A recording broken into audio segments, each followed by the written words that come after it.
Estamos aqui em mais uma edição do Corporate Digital Business.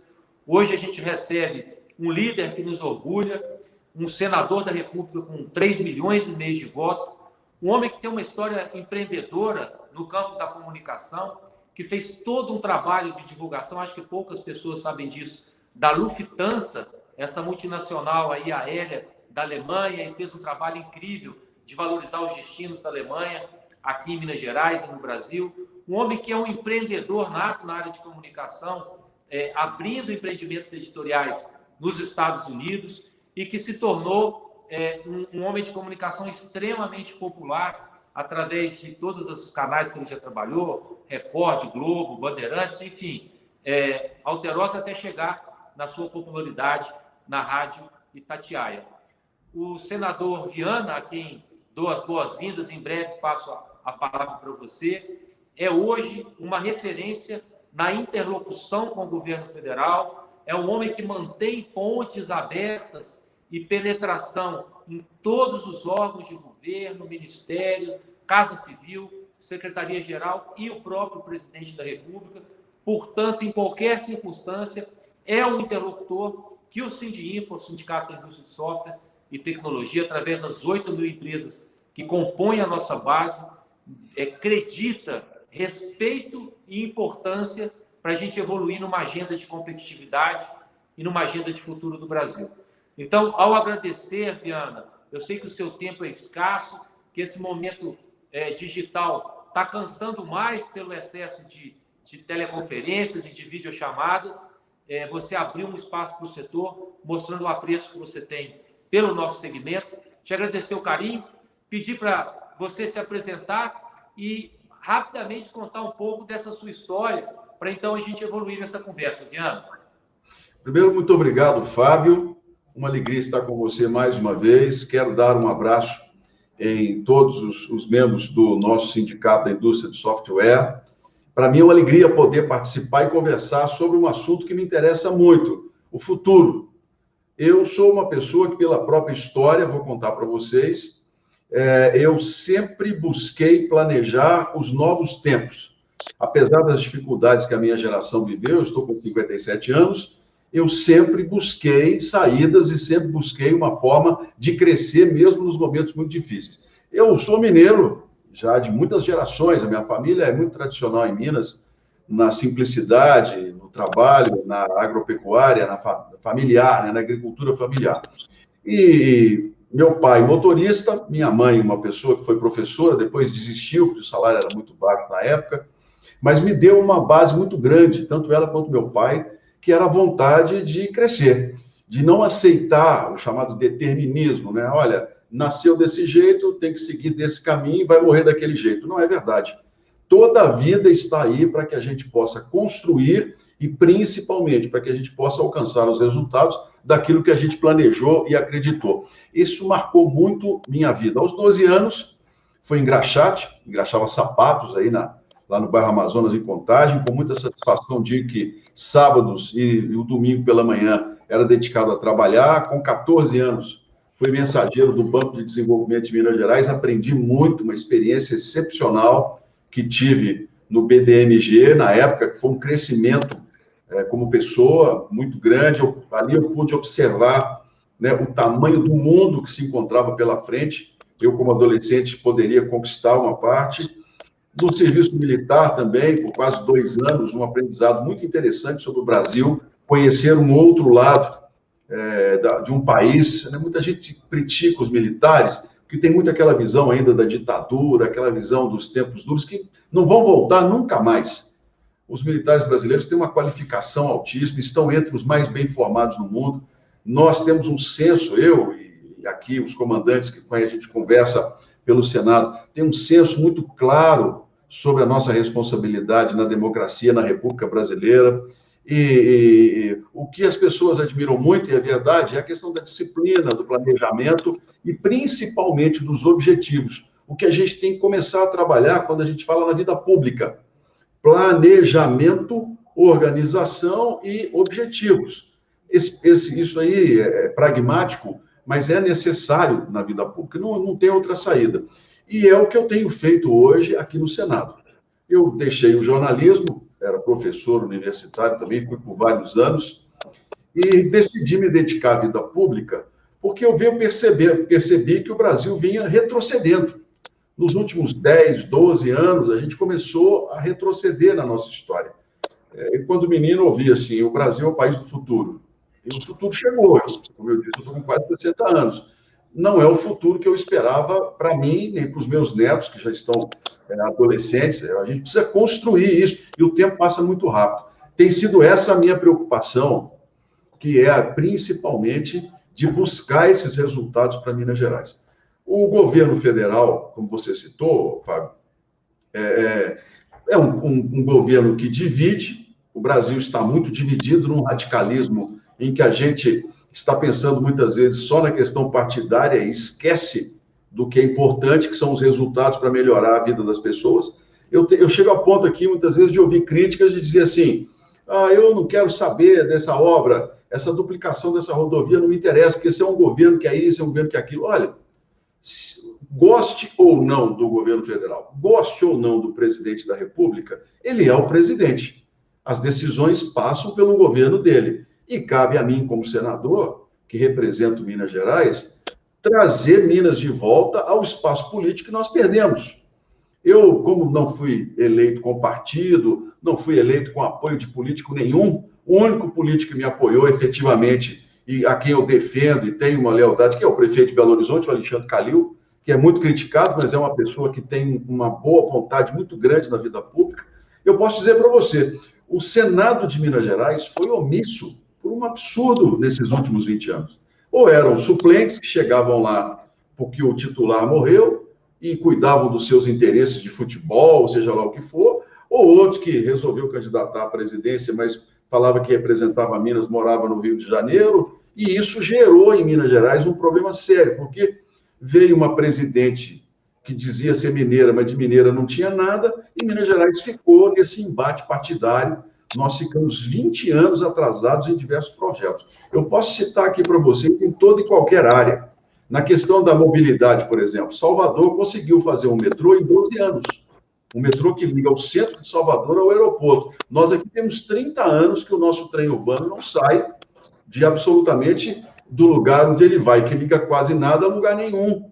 Não é? Agora que nós estamos lutando para conseguir uma linha 2, 15 anos depois de um projeto totalmente parado. Se a gente for falar de rodovia, como eu estou dizendo, Goiás duplicou a maioria das rodovias, Tocantins está duplicando a maioria das rodovias, o sul da Bahia asfaltou todas as principais rodovias para escoamento da fronteira agrícola do sul. A gente sai de Guanambi, por exemplo, em Minas, entra na Bahia, é uma diferença impressionante que você encontra.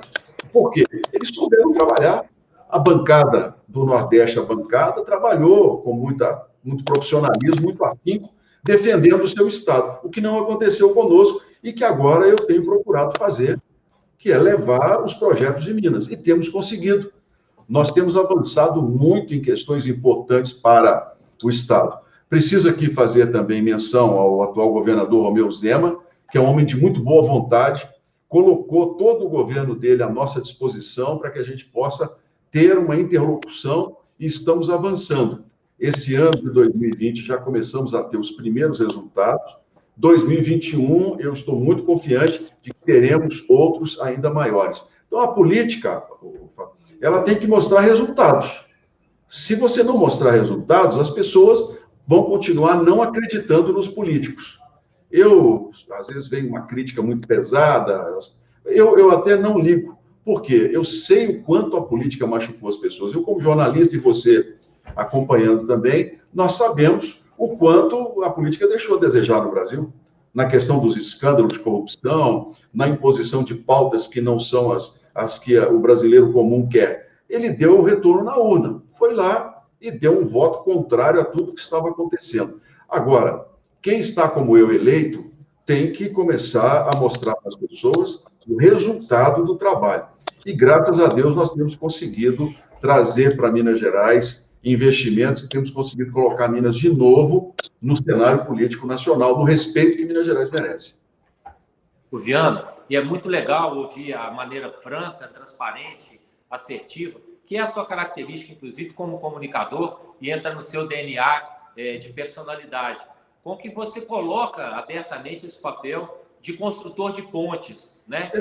Minas precisa realmente desse construtor de pontes, porque por N circunstâncias nós ficamos na contramão do poder e na contramão da perspectiva de recursos. E no final do dia, você duplicar uma 381, você, enfim, gerar um conjunto de recepção, não só de emendas parlamentares, mas de grandes projetos, isso é muito relevante e a gente respeita esse pragmatismo e o resultado que isso traz para os segmentos e para a população em geral. Olha, Fábio, eu conheço Minas Gerais e vou dizer para você com muita humildade, com muita tranquilidade.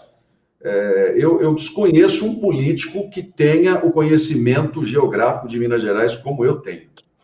Primeiro, porque na campanha eu visitei 158 cidades. Depois da minha eleição, já visitei quase 80. Então, dos 853 municípios, eu devo conhecer uns 450, 400, se não chegar a isso tudo, os 420 que eu nunca contei. Minas Gerais, nós temos um mapa aqui do Brasil dentro de Minas.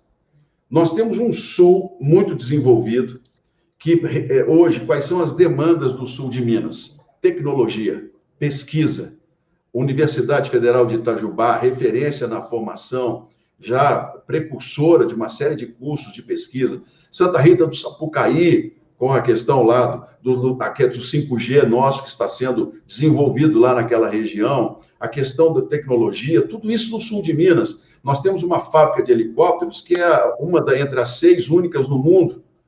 Só que muita gente não sabe, mas lá no sul de Minas, em Itajubá, dos 11 especialistas no mundo em guerra digital, 3 são mineiros, estão lá trabalhando no sul de Minas. Então, é uma região que requer investimento em infraestrutura, mobilidade e pesquisa. Aí, quando a gente caminha para o Triângulo Mineiro, por exemplo, a gente vai ter uma região cuja tecnologia do agronegócio chegou a um patamar em que eles vêm aqui pedir, por exemplo, no meu gabinete, a internet via satélite, para que eles possam ligar os equipamentos, os pivôs, remotamente. Ou seja, nós estamos num nível de agronegócio de primeiro mundo com a tecnologia, com a pesquisa. Mas aí, quando a gente caminha para outras regiões do nosso mesmo estado, de outros mineiros, a gente pega uma região metropolitana altamente adensada, e que não é mais um problema tão grave como foi no passado. Muita gente ainda acha que Minas é a 3ª maior cidade do Brasil. Não é verdade. Belo Horizonte, desculpe. Belo Horizonte é a 8ª capital brasileira hoje, em número de habitantes, o que para nós é muito bom. Brasília hoje é a 3ª, 4,5 milhões de pessoas que vivem aqui no Distrito Federal. Então, quando a gente olha a região metropolitana de Belo Horizonte, entra naquilo que nós conversamos. Nós não temos um sistema de transporte público que funcione efetivamente, que atenda a população de 5,5 milhões de pessoas, e que nós não temos nem mesmo uma perspectiva futura de onde nós queremos chegar no transporte público. O metrô de Belo Horizonte, que é o nosso trem urbano, 30 anos de um projeto que não andava. Então, eu abracei esse projeto, fazendo aqui um parêntese, como uma forma de nós resolvermos a questão da mobilidade na região metropolitana, expandirmos a região metropolitana para outras áreas menos adensadas que permitam o crescimento, o investimento, inclusive, de serviços para a capital, e a gente vai conseguir. Ano passado, nós tínhamos um acordo de 1 bilhão e 200 milhões que viriam das multas que a FCA, que a Vale, pagaria para devolver linhas férreas em Minas. Infelizmente, nós fomos desunidos, as prefeituras do interior, incentivadas aí por políticos de Minas e do Rio, foram ao Ministério Público questionar o acordo, o ministro mandou o dinheiro para o Tesouro.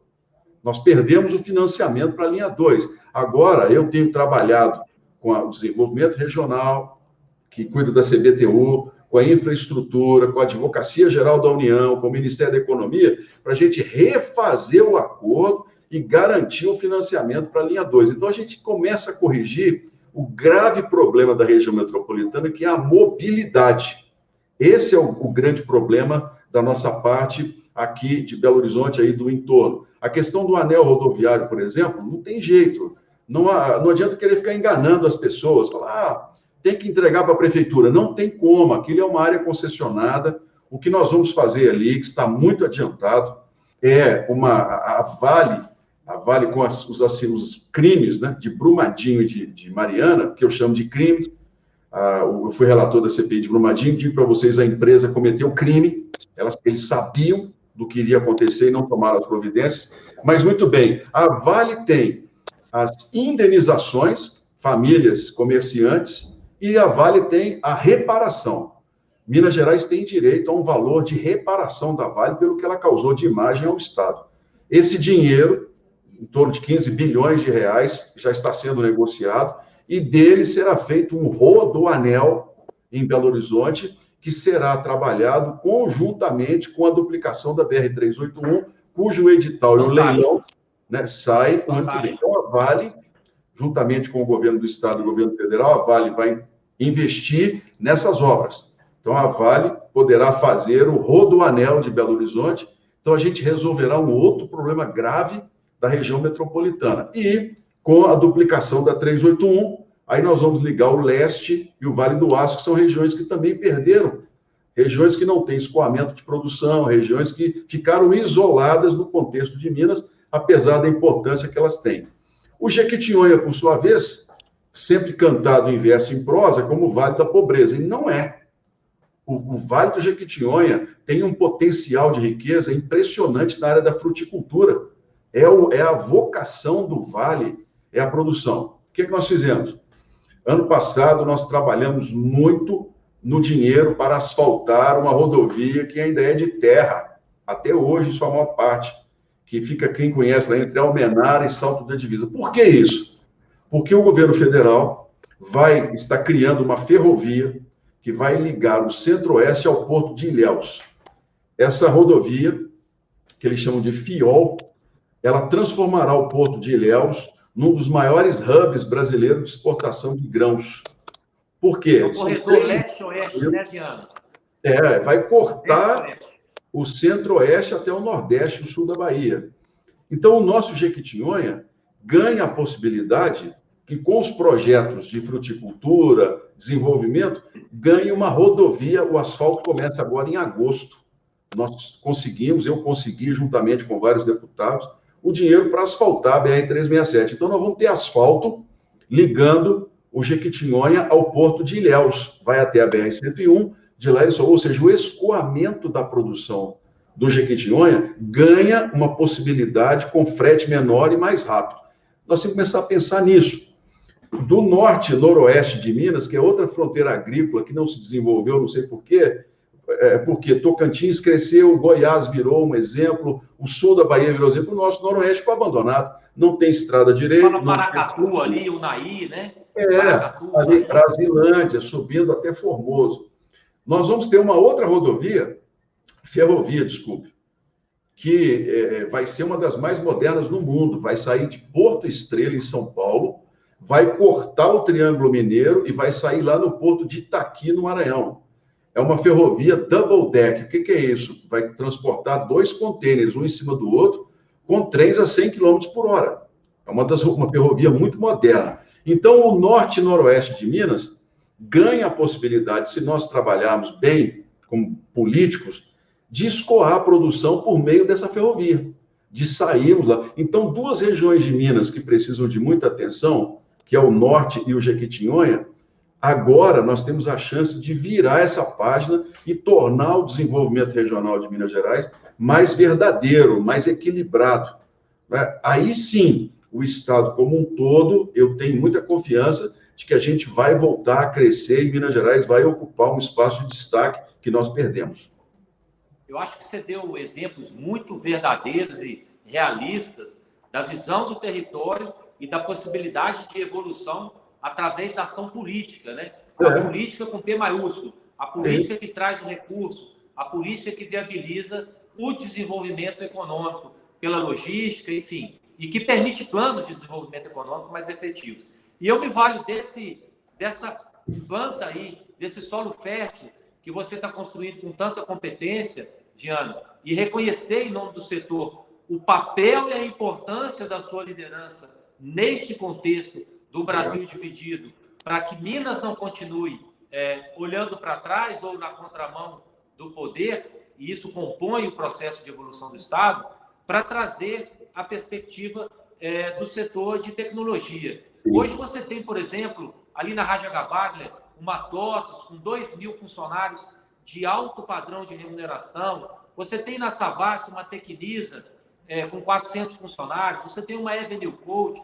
Você tem empresas médias e grandes que geram muito desenvolvimento de plataformas, enfim, e de possibilidades de eficiência, de soluções de produtividade que compõem a natureza do nosso negócio. Eu até te convido no segundo momento ali, quando essa pandemia estiver resolvida, enfim, depois da vacina, provavelmente, para a gente fazer uma visita institucional e você ver essa pujança de perto, porque para nós você deve ser o representante da inovação e da tecnologia no Senado Federal, sim, porque na medida que isso entra na sua agenda, isso é muito importante. Obrigado. E eu me valho da oportunidade, o privilégio desse momento com você, Diana, como já fizemos de outra vez, para trazer uma questão muito importante, que às vezes o político de uma dada geração, ele entende tecnologia como algo distante, algo difícil e algo inacessível para baixa renda. E eu trago aqui um exemplo, que são as startups. Toda empresa de tecnologia começa pequena. Lá no Vale do Silício, o famoso Vale do Silício, começavam em garagem, começam em quartinhos e, pela perspectiva de escalabilidade, de atingir pessoas e endereços que a venda física não permite, enfim, soluções que são escaláveis, são empresas que crescem muito e trazem um emprego de qualidade. Eu acho que a agenda das cidades, a gente aqui desenvolveu um projeto, eu vou compartilhar com você, estamos levando a todos os pré-candidatos a prefeitos das cidades pobres, que futuro queremos, que cidade precisamos. Um tema que eu quero chamar muito o seu olhar, Viana, é da educação técnica tecnológica e da alfabetização digital de crianças de baixa renda. As prefeituras, eu falo aqui de Belo Horizonte, cuidam dessa faixa do ensino fundamental e crianças a partir de 7 anos, Viana, no mundo inteiro, têm noções de lógica, matemática e noções de programação. Elas podem, em vez, quando se desenvolvem, não apenas jogar um jogo, mas fazer um jogo. Elas podem criar negócios digitais, elas podem criar plataformas de e-commerce, elas podem ter lojas virtuais, aliás, como hoje qualquer um pode. Então, a gente trazer essa lógica para renovar a gestão pública na área de educação é permitir à dona de casa de baixa renda, a balconista, a recepcionista, a costureira, ter a esperança de que o filho tem um lugar ao sol num mundo que é cada vez mais digital.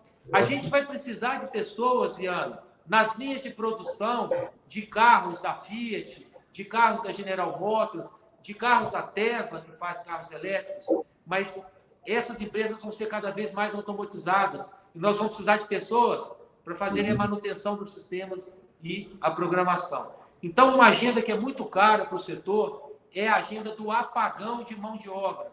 Hoje, Viana, para você ter uma ideia, existe uma startup aqui em Minas muito respeitada, que se chama Tribe, de tribo em inglês, e ela oferece o curso de 1 ano de desenvolvedor full stack, 6 horas por dia. Sabe quando ela cobra desse aluno? 0. O aluno só paga o curso se ele conseguir um emprego de R$ 3.500 por mês. Se ele conseguir um emprego, ele paga o curso. Essa empresa recebeu um investimento de R$40 milhões do Fundo de Venture Capital. Então, eu queria que você cada vez mais viesse da agenda, porque você é o senador da classe C e D. Obrigado. Você é o cara que se comunica com o povo, com as pessoas, aonde elas estão nos rincões. E na medida em que você vocaliza a agenda digital, isso não é curso de informática, Viana. Não é ensinar o Word e Excel. Está além. E é tão acessível quanto, infelizmente, as cidades ainda não alcançaram para isso. Por quê? Vou fazer uma colocação do que você está falando, que é um retrato do Brasil. A gente tem um apagão na questão da mão de obra qualificada e temos um apagão no aprendizado dos nossos adolescentes nas escolas públicas. Os números não são, vamos dizer assim, exatos, nem totalmente conhecidos, mas são preocupantes de qualquer maneira. Em Minas Gerais, que é, inclusive, um dos menores no país, na federação, os adolescentes de 16 anos chegam a 30% os que abandonam a escola nessa idade. Gravidez precoce, violência, questão do trabalho, por aí vai. Há lugares, regiões do Brasil, determinados bolsões, onde chega a 40% dos adolescentes abandonando a escola com 16 anos. Aí o que acontece? Essa é uma mão de obra que vai para a rua em busca do serviço.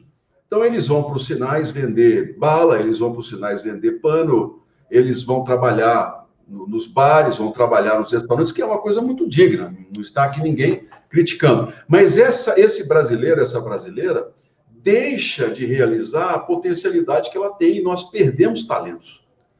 A minha visão, e aqui eu vou fazer uma avaliação muito particular, o Congresso, tanto a Câmara quanto o Senado, nós estamos devendo uma grande discussão sobre a educação pública em nosso país. E não é o argumento de que nós precisamos investir mais em educação. Não é verdade. O Brasil é o 4º país no mundo que investe em educação na relação com o PIB. Por que é que nós, então, não temos resultados? Nós ficamos atrás de muitos países, até da África, que gastam menos do que nós, que têm menos dinheiro para poder ter educação. O problema é que nós não temos essa visão que você acabou de me falar. Nós precisamos fazer com que o ensino público em nosso país, especialmente em Minas Gerais, ele tenha a determinação, o objetivo de fazer com que o adolescente, a adolescente, saiam da escola no final do ensino médio com uma formação profissional. Eu defendo, inclusive, que nós tenhamos as escolas públicas em um horário funcionando pela manhã com as matérias clássicas, matemática, português, história, geografia, e à tarde nós tenhamos os cursos profissionalizantes, um ensino integral.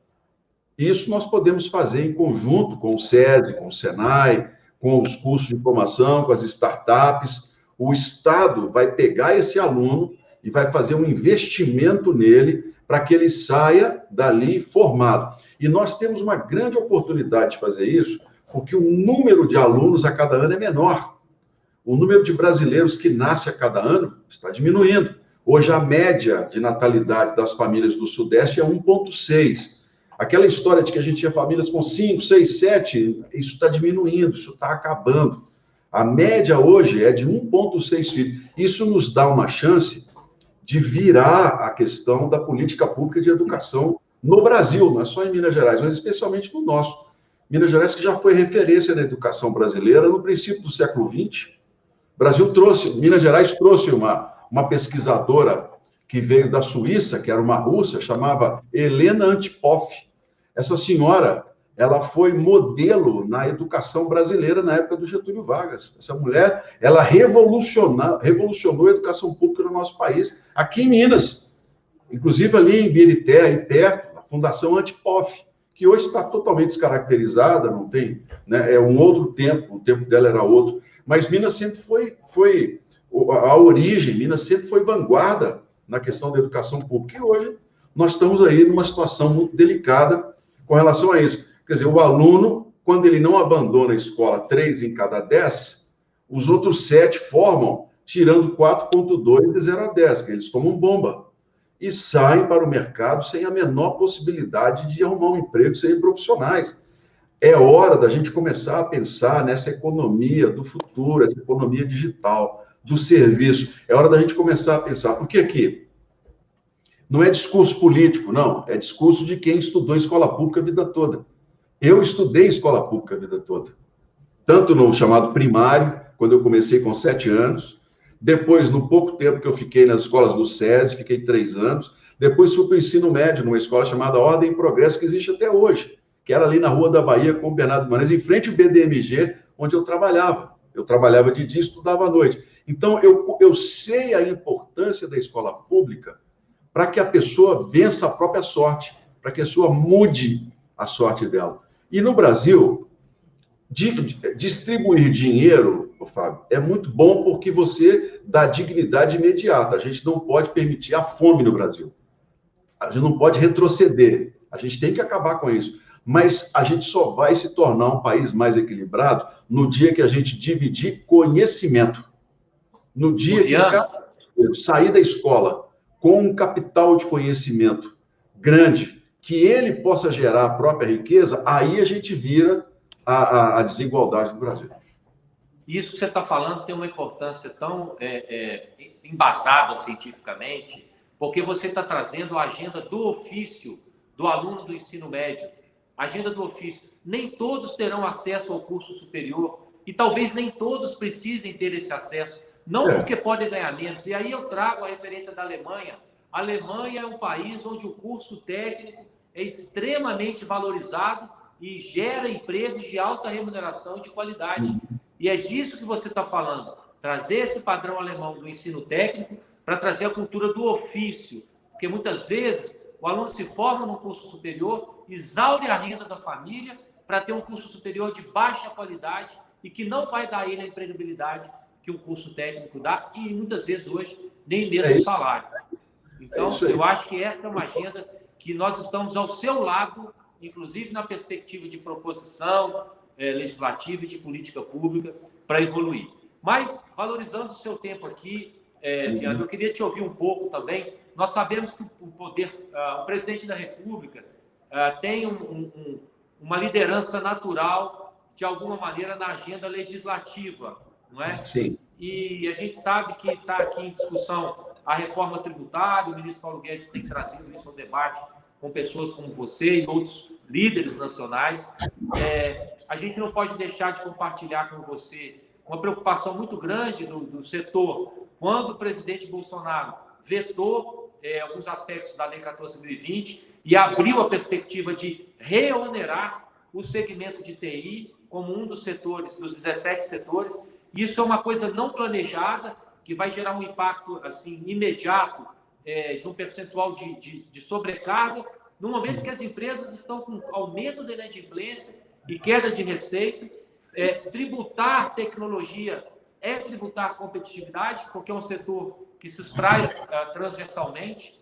E eu queria muito compartilhar com você, sei que você tem a sensibilidade de compatibilizar isso, ou de ser um Google Tradutor da melhor maneira para que o Poder Executivo entenda essa sensibilidade do setor da sua base política de Minas Gerais e que você tem o carinho de, ao conduzir as discussões da reforma tributária, você tem um papel de protagonista na Comissão de Assuntos Econômicos do Senado, como membro titular. Você lembra disso? Fábio, comissão mista. Aqui entre nós está muito claro que nós não iremos propor aumento de imposto em qualquer situação. Isso aí, nós estamos buscando manter as desonerações. O Ministério da Economia, o ministro Paulo Guedes, ele sabe que nós precisamos fazer isso e passa, como você disse, pela reforma tributária. Então é o seguinte, vamos conversar um pouquinho sobre esse assunto, já que estamos aqui pedindo a paciência das pessoas. O Brasil tem um arcabouço tributário, como eles gostam de falar, que é uma loucura. Há setores que chegam a gastar aí 15%, 20% do lucro, do faturamento, para poder se manter em dia contabilmente, dadas as 27 legislações de ICMS e ISSQN de quase 5.600 municípios. Então, virou uma loucura a questão tributária no Brasil. Bem, nós precisamos de uma reforma, mas qual reforma? É isso que nós estamos gestando aqui. Nós temos 3 propostas efetivas e mais conhecidas. A que o governo quer imediato, que é a unificação de impostos, PIS e COFINS, e a criação de uma alíquota do comércio eletrônico de 0,2 para desonerar a folha. Eu gosto desse imposto, gosto e acho que ele é o imposto do futuro, e quem trabalha na área digital vai me dar razão, eu acredito, na hora que a gente conversar. Temos 2 outras propostas, que é a chamada unificação de impostos, imposto único, que é o IVA, né, Imposto de Valor Agregado. Uma primeira proposta defende um IVA para a indústria e a outra para bens e consumo. Uma segunda defende um imposto único que chegaria a 35% na hora da pessoa comprar um produto. Eu sei que muita gente se assusta e fala assim, poxa, mas 35% já é o que nós pagamos. Só que a gente paga 18% ICMS, paga mais 2 não sei da onde, CSL e por aí vai. Bem, resultado, qual a reforma que nós precisamos? Nós precisamos de uma reforma que não aumente a carga tributária, mas que traga para a questão contributiva quem pode contribuir. Porque, às vezes, a gente fala assim, numa favela, num aglomerado, só tem pessoa pobre que tem que receber do Estado. É verdade. Lá tem muita gente pobre que o Estado tem que ter uma política de assistência educacional para os filhos. Mas lá tem muita gente que tem condições de contribuir. Só que como nós vamos descobrir isso? A verdade está na tecnologia. A realidade dos tributos hoje está no cartão de crédito e no cartão de débito. É onde está a verdade de uma pessoa. Então, as políticas de tributação digital, elas, se você desonerar a folha, os setores como a tecnologia da informação, de software, de produção, nós vamos incentivar essas empresas a gerarem emprego e a serem mais sustentáveis na questão até do lucro. E vamos começar a buscar recursos onde está crescendo, que é no comércio eletrônico. O ideal, inclusive, era que o Brasil aplicasse aqui uma política que a Índia aplicou. A Índia é um país de 1 bilhão e 200 milhões de habitantes, tem uma inflação baixíssima, um crescimento de 7% ao ano. Aí o que acontecia na Índia? Lá o presidente deles, que é o Narendra Modi, que é o primeiro-ministro, né? Ele, banqueiro, o que ele fez? Ele bancarizou a Índia. Ele criou uma identidade digital, a Índia tem uma identidade digital, sabe quantos são, onde são, quanto ganham, e começou a tirar de circulação o dinheiro, o meio circulante. Ele acabou com a nota de 500 rúpias, foi uma revolta na Índia, o pessoal xingou, por quê? O sujeito trabalhava, pegava o dinheiro, colocava dentro de casa. Não tem ladrão. A Índia é um país onde a violência é baixíssima, então o sujeito tinha em casa uma fortuna guardada lá nas casas e por aí vai. A Índia tinha 10 milhões de pessoas que declaravam imposto de renda numa população de 1 bilhão e 200 milhões de habitantes. Quando acabou a nota de 500 rúpias, o meio circulante começou a ficar menor, o governo ainda impôs regras. Pessoa jurídica lá, por exemplo, só pode pagar conta por meio eletrônico, banco. O número de pessoas na Índia que já declaram imposto de renda já passou de 30 milhões de pessoas, deve chegar a 100 milhões muito breve. Você acabou com a sonegação. Né? A revolta inicial que era, estão tirando a nossa liberdade, estão aumentando a carga tributária, não era verdade. É porque a sonegação escondia boa parte do movimento do país. Isso acontece no Brasil. Eu lhe pergunto o seguinte, se nós aqui criarmos, por exemplo, um imposto eletrônico que não seja sobre transferência de dinheiro, porque uma coisa é a CPMF, aquela coisa chata de que você manda um dinheiro para o seu filho, paga imposto, seu filho devolve, paga imposto, vai pagar a escola. Não é isso. Nós estamos falando do comércio eletrônico. Tá? Se nós começarmos vamos acabar com restringir dinheiro, as pessoas só podem sacar o seu salário. Pessoa jurídica só pode fazer pagamento por meio eletrônico. Eu quero ver onde um político teria 53 milhões de reais de dinheiro roubado dentro de casa. Onde que ele ia colocar esse dinheiro? Não ia ter como, porque hoje já dificultou, ele teve que guardar o dinheiro no apartamento. Eu queria ver um secretário de saúde ter 6 milhões de reais em dinheiro, em espécie, dentro de casa. Onde é que ele ia colocar esse dinheiro se, de repente, você criar essa barreira? É a tecnologia do cartão que pode nos dizer onde nós vamos fazer uma reforma tributária mais equilibrada para o país. Onde você não aumente imposto, você diminua a carga tributária, diminua a cesta básica, ou seja, quem ganha menos vai pagar menos imposto, que hoje quem ganha menos no Brasil é quem mais paga imposto, não somos nós que estamos na faixa acima de 10 salários mínimos, é quem ganha 2 salários mínimos, porque a cesta básica taxada, para ele pesa muito mais do que para nós, do que para você, para as pessoas. Então, como é que nós vamos fazer? É a tecnologia que pode nos ajudar no Brasil a resolver esse assunto. Agora, é chato? É. E aqui ainda tem uma outra coisa. Todas as vezes que a gente fala em quebrar um privilégio no Brasil, Fábio, logo eles colocam os pobres na frente como escudo. Isso é uma coisa que a esquerda a vida toda fez com uma primazia. Não, isso aí só vai afetar os pobres. Mas por que vai afetar os pobres? Não, porque os pobres vão ser os mais...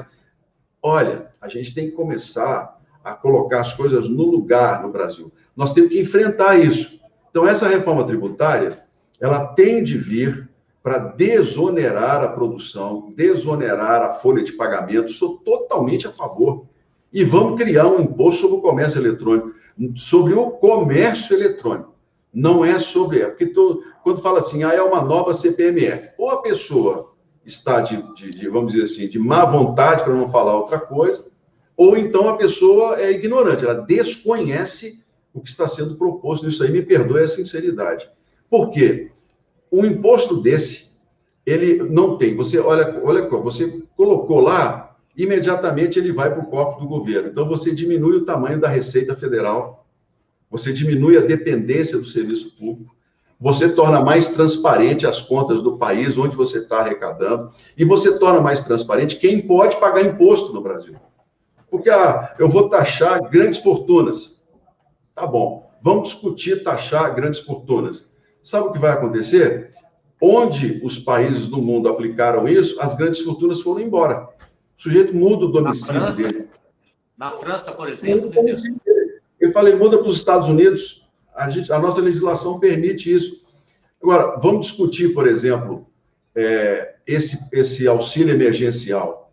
Tornar isso uma política de renda mínima no Brasil para todas as famílias, que é uma necessidade. Vai ser, nós vamos manter o auxílio emergencial.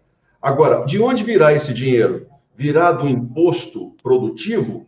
Ou nós podemos fazer um pacto nacional, por exemplo, disso vir, de fato, das heranças, isso vir dos bancos, porque os bancos, no Brasil, criam esse caso todo, que já são muito taxados, mas lá na Alemanha, como você citou, né, em países da Europa, eles são o grande fomento da distribuição, inclusive, de renda para a sociedade. Por que não pode ser no Brasil? Então, essas discussões aqui no parlamento estão muito ativas. E eu quero dizer para você que concordo, vocês têm aqui o apoio para que a gente possa manter a desoneração, mas que, principalmente, a gente possa começar a fazer com que o Brasil invista em pesquisa. O Brasil comece a repensar o que é tecnologia. A gente não tem uma visão clara disso, e, infelizmente, nesses últimos anos, a gente se perdeu por conta dessa guerra partidária. Virou uma ideologia de ala. Às vezes a pessoa fala assim, mas o presidente falou isso. Eu não estou querendo saber o que o presidente falou, o que o filho fez, eu quero saber o que a caneta dele pode trazer de benefício para Minas Gerais. É isso que me interessa. É o que me importa. Diga, Fábio. E nessa direção, você coloca com muita transparência essa diferença entre tributação da transação digital versus a CPMF, né? E eu fico muito feliz de ouvir você falar também dessa preocupação de não onerar, e a gente se satisfaz de tê-lo nessa defesa. A ponderação que eu faço, Diana, são duas. Primeiro, assim, nessa época de pandemia, como muitos de nós, especialmente classe média, tiveram acesso ao consumo através de plataformas online, evidenciou-se o segmento de compras digitais, ele ganhou mais visibilidade, ele apareceu ao sol com mais calor. Não significa que ele seja o setor do Brasil que está explodindo, porque, na verdade, hoje a relação de grandes lojas físicas com lojas virtuais está acontecendo. Então, desde que a gente não enxergue a tributação das transações digitais como uma nova salvação da lavoura e sobrecarregue de maneira exagerada, tudo que é o equilíbrio, para nós faz sentido. E a ponderação, e eu sei que isso parte de você sempre, o equilíbrio e saber sobrepesar as questões. Fábio, vou te dar um exemplo aqui, até um pouco mais claro. Por exemplo, o grande problema nosso da reforma tributária não é você estabelecer uma nova... É você convencer os estados. Nós temos 27 legislações de ICMS, temos um CONFAS, que é um Conselho Fazendário, que não se entende. Porque, por exemplo, São Paulo não concorda com o pagamento de imposto no destino. São Paulo quer o pagamento de imposto na origem, porque São Paulo é o grande produtor. Eles estão defendendo o lado deles. É natural, né? Minas Gerais também, por sua vez, entrou numa guerra fiscal absurda com o Rio de Janeiro, na época ainda do Cabral, o governador o ex-governador preso, em que ele, com a questão do petróleo, do pré-sal, abriu mão do ICMS para as empresas todas do Rio. Aí o que aconteceu? Parques industriais mineiros atravessaram lá o Paraibuna, foram para Três Rios e deixaram Minas. A resultado, nós ficamos aqui com um estado com uma arrecadação cada vez menor. A gente depende do ICMS, que é um imposto morto. Esse imposto está morto, isso aí vai acabar, porque as transações estão cada vez mais no âmbito digital, eletrônico. Aí o que acontece? Uma pessoa, por exemplo, está nos ouvindo, está nos assistindo agora, é uma profissional da informação, ficou grávida, né? Quer realizar o sonho de ser mãe, ficou grávida e quer comprar um carrinho novo para o bebê. Vai lá na internet, escolhe uma loja virtual, né? Compra o carrinho, isso vem do exterior, vai para um centro de distribuição lá no Paraná, chega na casa dela rapidamente com um imposto federal. Resultado, o ICMS nessa história se perdeu. Então, o Estado deixou de ganhar, porque antes a pessoa ia ali na esquina, num shopping, e comprava o carrinho no shopping. Hoje não, o pessoal vai em Miami, o pessoal compra na China, comércio eletrônico. Então, a gente tem que começar... Excelente colocação, Viana. Excelente colocação. Desculpa te interromper. Claro, porque não, na medida em que a gente tributa a produção externa e permite que as startups ou empresas digitais do Brasil tenham condições de igualdade, esse é um modelo virtuoso. É isso aí. É isso aí. Tá. Essa é a ideia. Agora, nós estamos gestando essa ideia. Né? Isso é um início de discussão. Claro que isso vai mudar, porque ninguém gosta de falar em imposto, né?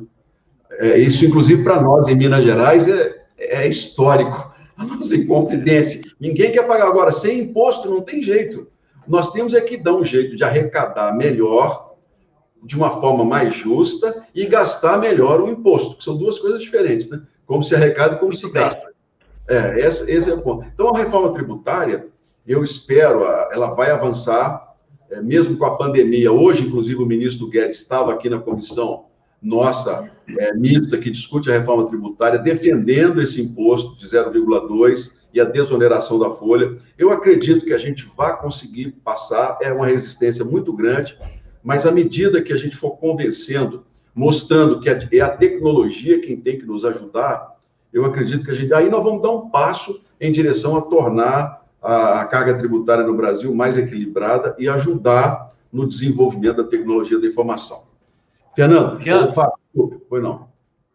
É porque não, eu vou caminhando para concluir. Porque nós já vamos para a sessão do Senado, né? Vamos concluir. E eu acho que a gente teve uma oportunidade fantástica, Viana, de trazer o Viana, que tem profundidade técnica, que tem conhecimento, que tem presença política. Eu não tenho nenhuma restrição em falar que você é um dos nomes viáveis como um possível candidato a governador de Minas. Você tem estofo, história e propósito para esse caminho. Não estou aqui tomando partido, mas reconhecendo o lugar da sua liderança no futuro de Minas Gerais. Lembrar que a agenda tributária tem a ver também com reforma administrativa, fim de privilégios. Te agradecer muito. E ao pedir, ao encerrar, agradecendo em nome do nosso segmento, pedir que você dê finalmente, Viana, falando de qual é a sua visão sobre esse Brasil do futuro, esse Brasil que a gente quer. Bem, em primeiro lugar, Fábio, meu muito obrigado mais uma vez a você, a todos os membros do sindicato, aqueles que estão nos acompanhando, e saibam que nós estamos numa fase de repensar o Brasil.